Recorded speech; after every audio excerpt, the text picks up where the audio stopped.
Next on the list is Renita Bonadies.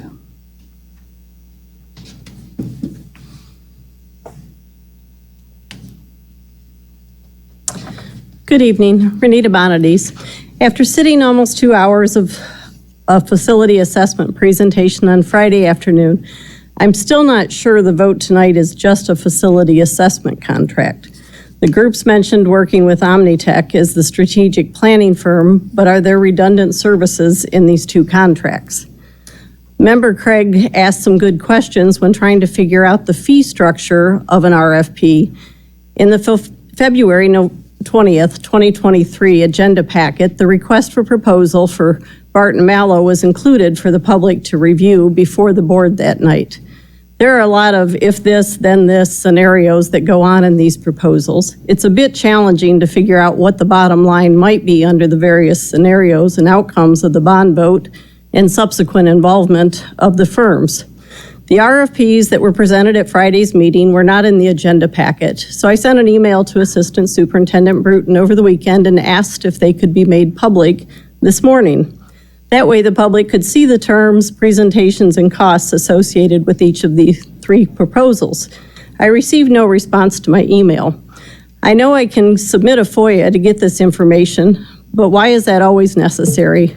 Further, I've had to wait 15 days in most cases to get my FOIA information, whether it's free or I pay for it. So the odds of getting a FOIA response before tonight's meeting seemed highly unlikely. Oh, wait, there's an update. Since the previous talk was already prepared, at 4:04 this afternoon, I was notified by Mr. Bruton that the communication team built a web page for the facility assessment study. So how many in the public were aware that this fact before the board votes on this tonight? I would guess very few. The district has had this data for several weeks and already had a presentation on it last Friday. Why wait until the last minute to throw it out there for the public a few hours before a meeting? Why can't this public data just be on the website for anyone in the public, in the community to access in a timely manner? It seems it would be much less of a hassle than forcing FOIA requests or waiting until the last minute. As a side note, after the PFM presentation last month, I did ask Mr. Bruton for some clarifying information on the bond debt levy amount. He did provide that data in a very timely manner. So I guess it all depends. Is this board and district really trying to build trust and transparency with the public? Must we wait until new board members are elected or a new superintendent to see this kind of trust and transparency take place? MPS must do better. Thank you. Next on the list is Joe Bonadies.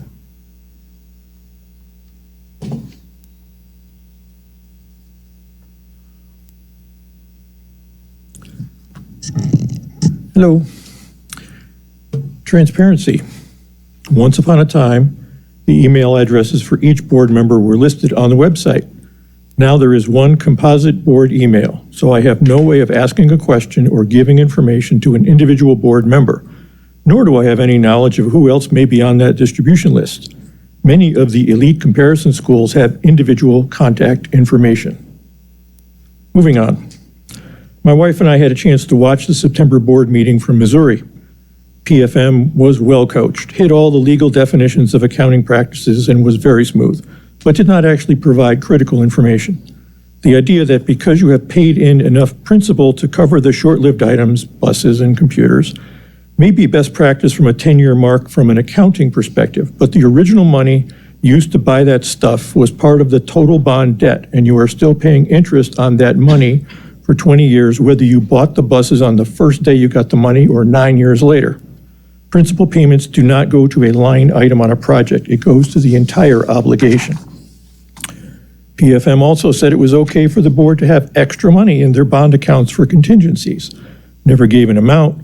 So did MPS finally or really think that collecting extra money for tax tribunals and unpaid taxes would need $2 million? The public will appreciate the extra $1.37 million you correctly reduced on the winter 2025 tax bill. You still get to keep $600,000 buffer. The public is not really here to let you get ahead on bond funds, even if the law says you can, just so you can make the next bond look better. In our case, my wife and I will enjoy a nice dinner at a non-chain restaurant with the extra $53 we are not giving to MPS and stimulate the local economy. Lastly, the long Friday meeting 3 days ago was actually very interesting. I learned that in 2013 or so, our new superintendent from a much smaller district appears to have thrown out Walgast in favor of Barton Malow. Further, on Friday, Barton Malow alluded to the fact that they were given some direction in their analysis, which caused issues in passing the 2025 bond. I'll guess this was the long-standing Make Northeast Go Away bias. At this point, a clean slate with fresh eyes would seem to be a good start for credibility. That meeting also was the first time we've heard target of November 2026 for the bond vote, which puts you sending in a bond proposal form 3081 to the state in June. So in 8 months, you need to smash this project together. While all three of your candidates said you could do this that fast, none of them looked happy with the prospect, 18 to 24 months being more the norm for this process.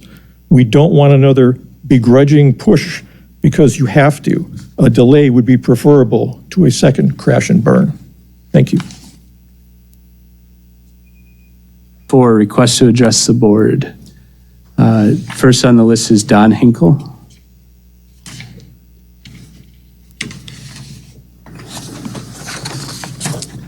Evening, I'm Don Hinkle, 309 Morning Meadow Way. In past years, not this board, but other boards have torn down some school buildings and then sold them. With perfect 2020 hindsight, this might appear to be a little bit dumb thing to do. Now, as of the last election, they were wanting to tear down Northeast Middle School and build a new one in its place. So the citizens kind of remember what's going on, and so this sort of smells dumb.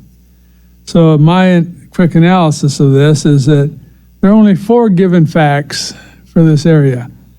First is Midland's going to continue as a community. They're going to continue to have babies. The babies are going to grow up and need to be educated, and facilities are going to need to be repaired and maintained.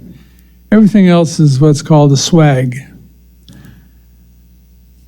So swag is an important accounting term. It stands for scientific, very important scientific, wild aid guess. You need to fill in the gap with aid, think of archaic for donkey. Okay, so you received a report that said it would be cheaper, for lack of a better term, to tear down and rebuild rather than continue to repair and maintain. This report was prepared by architects or engineers. That was the scientific report, but everything else they did was a wag. And their finished report would be smart and pretty and would essentially be a swag report. So as an auditor, I can find 3 quick problems or concerns. First, did you directly or indirectly tell the authors of the report what results you wanted? My personal observation, the very fact that you asked for such a report points to the results you wanted.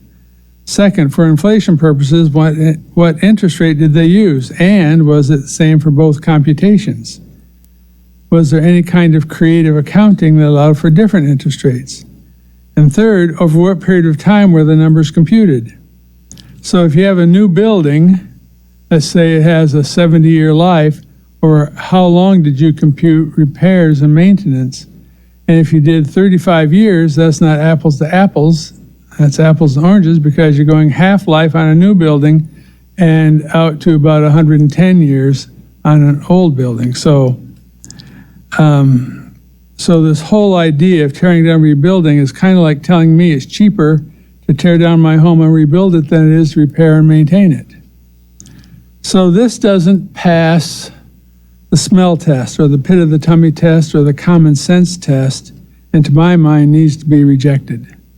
And I have a lot more to say on Northeast Middle School next month, so thank you very much.